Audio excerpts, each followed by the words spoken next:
Katonda mulungi atukumye nga tukyali balamu amanya nze Ssekabagenda mwebala nnyo okutugoberera video mugenda musharingira ddala bwe ziba views nga zetwalubirira wadde nga si zetwalubirira zigenda zeeyongerera ddala naye kekamu kukabonera akalaga nti abantu batandise okusiima byokola era bagoberera bagabanako n'abantu abalala ate abantu abo nabo ne bafuna eddembe. Tuli mu nsinga ensi buli omu ali ku mavivi asaba amakanisa agaali gakalidde ebiseera ebyo emabegako naye gatandise ate okuddamu okufuna abantu kubanga abantu baali baddukidde mu nsi okugenda okukola ssente bwe bazikoze ne bazikola ne zibabula ne baddayo makanisa ate okuddamu okuwulira okubudaabudibwa okuva mu basumba ab'enjawulo. Ensi bwetyo bweri waliwo abantu abatandika ebintu ne bakakanyala babitandikira ku musingi gwa Katonda nga basaba nnyo Katonda ebiseera ebyo ne bamusaba abasaasire nga basiiba basaba naye wakati awo batuuka ekiseera nga balaba bayiseewo ne batandika n'okuduula nga baduulira abo abanaku bebalabanga ndowooza tebalina magezi oba tebakola nnyo naye Katonda akulindira mu kkoona ng'omeze amalala n'atandika okukunyiga n'akukkakkanya era finally n'akuteeka ku maviivi n'oddamu n'omusaba akusaasire.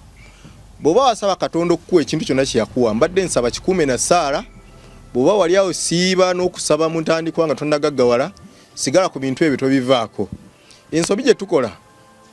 bwe tugaggawala oba Katonda bw'atuwa feemu tukkiriza nti gy'ali yatuyamba naye twefuula nnyo bize ne tuba ne tulina budde busaba tetulina budde bunoonya Katonda ate atwongere oba atunywereze ebintu bye tulina. Kale n'olwekyo bw'obanga ofunye ebintu by'ofunye Katonda bw'aba yabikuwa yonna gye wabijja gondera mukama wawo oyo eyakuyamba obifune kubanga ekiseera kijja kutuuka ebintu ebyo birabe nga biringa ebigenda era lazima ojja kuddayo eyo gye yabijja gye wabijja ofukamire osabe Katonda akuyambe. Olunaku olwaliro njagala njogere ku obudde naye nga sinalambulwa nsonga ya budde kansooke njogereko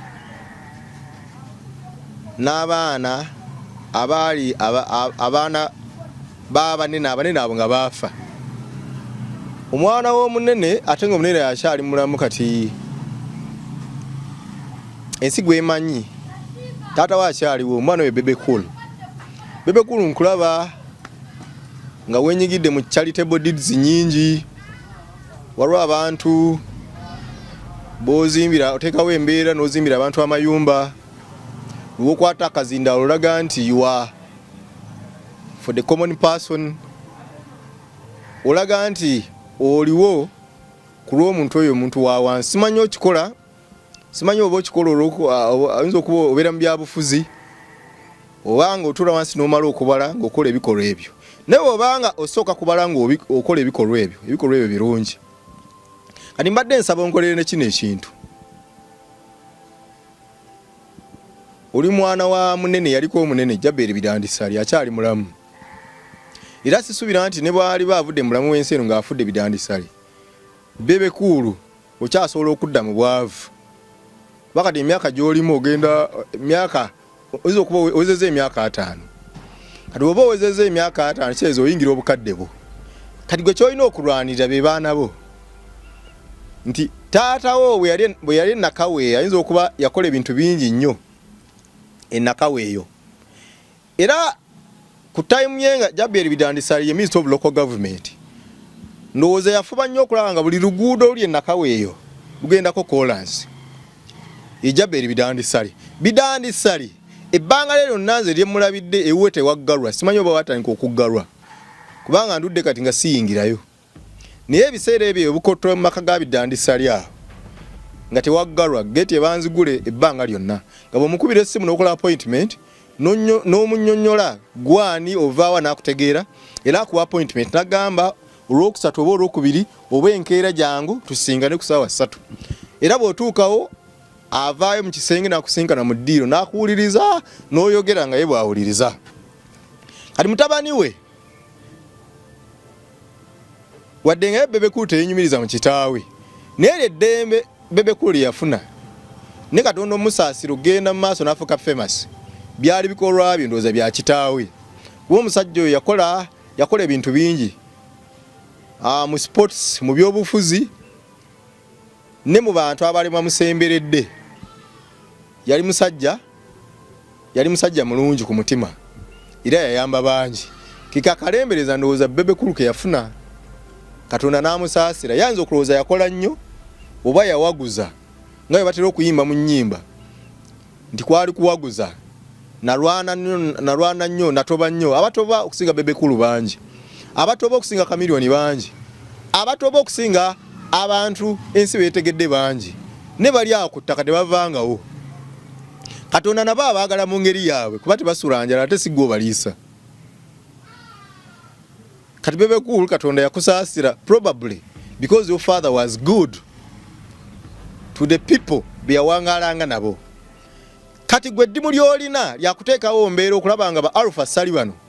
ne bawalabo boozadde abalungi bwe batyo nabo babeera n'ensi ennungi etagenda bbajinga nga ggwe boobadde kuba ggwe oli wa mukisaanika taata wa akyaliwo agenda myaka 86 atandise okulingiriza emyaka 9 ye akyaliwo gwe waliko mubwavu kubanga ogamba tiyakubeererawo ne Katonda n'akusaasira n'obuvaamu era omaze ebbanga ng'oli mu kweyagala myaka nga 2 nga weeyagala ne kati njagala weebuuze ba Alpha Sali nabo bateeseteese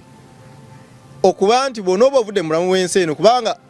maybe osobola okufa nga tebannakula kuweza myaka gy'olina bw'onooba ovuddewo nabo baneeyagala nga gwe bw'oweeyagala kati mu bintu byonna by'oba okola Bebekulu olina okufuba okulaba ng'oteekawo embeera abaana bo nabo beeyagalire mu nsi kisobokera ddala gwe okuteekawo embeera abaana bo babeere mu mbeera ennungi emirembe n'emirembe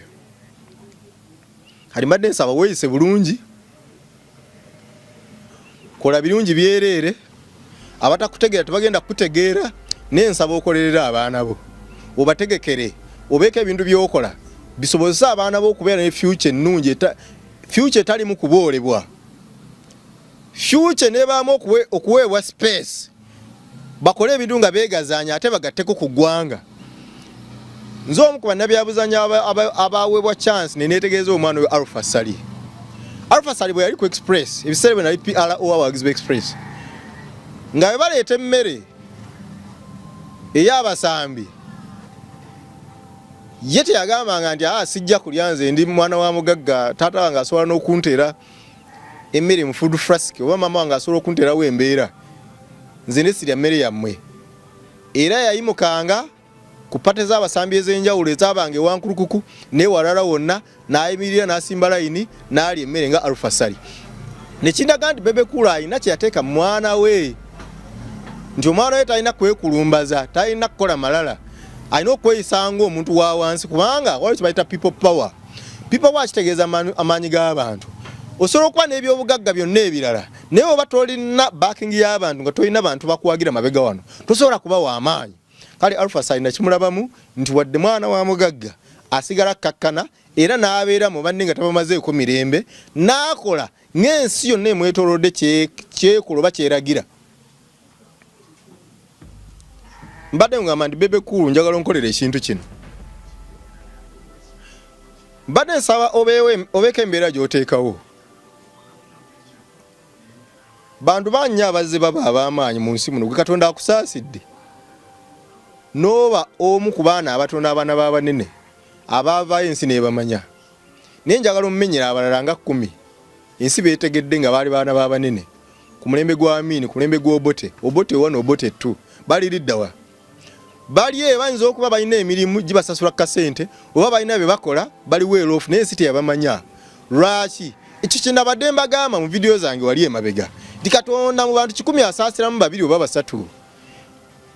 taata wo abanga yali mumanyifu ate gwe it's not a guarantee naawe ogenda kuba mumanyifu ate bw'otamanyika beera mumativu ne bw'onokyesinga fame ne bw'onokyesinga greatness nga Katonda takisazeewo nti gw'ogenda kuba nga kitaawo tekigenda kuba kati bw'onookiwaliriza nti gw'ofuuke nga kitaawo ate omusinge ogenda genda mu depression ogenda kukosebwa byo byowulira nti waliwo omwana w'omunene ali mu rehabilitation center emu ali butabika yatabuka omutwe lwaki yali agoba amaanyi gano aga kitaawe.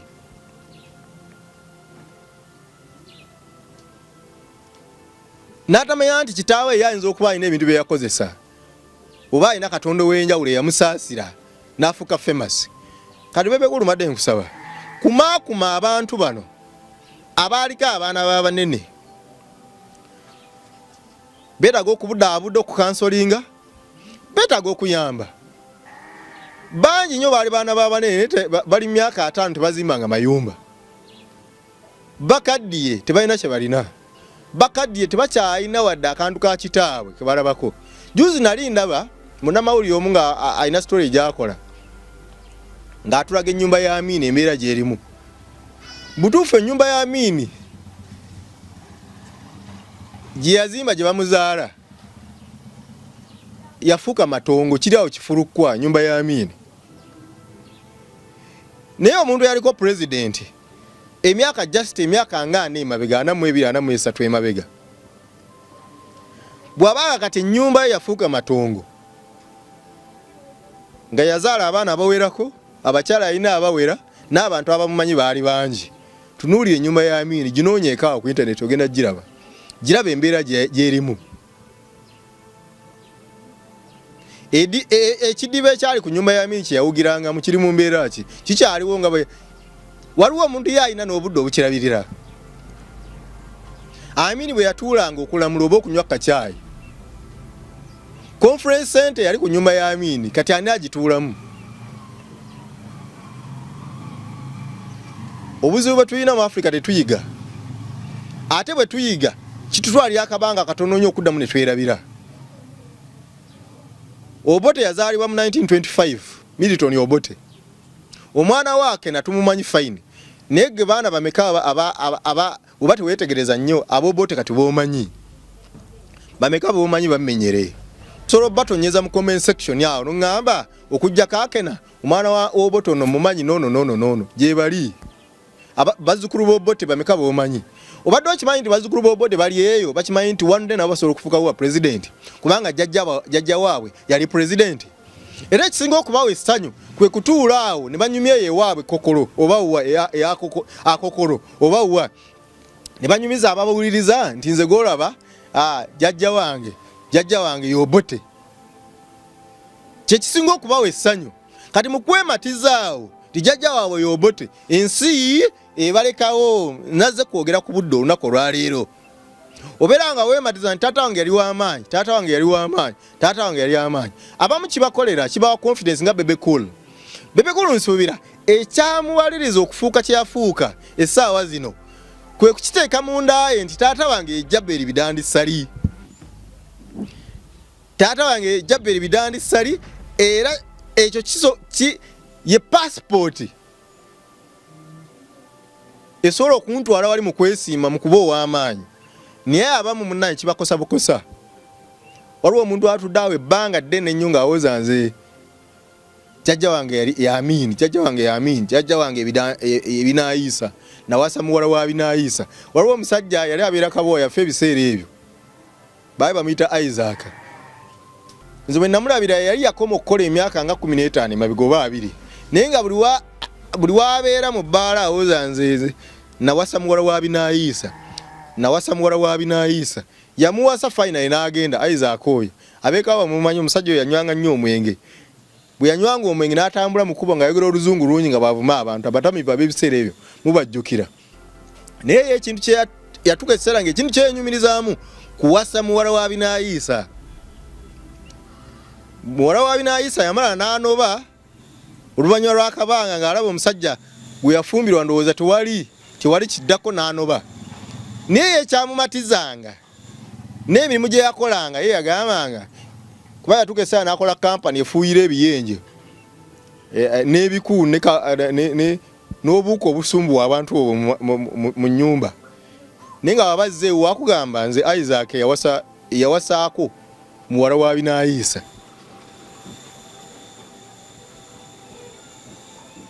So kyenkugamba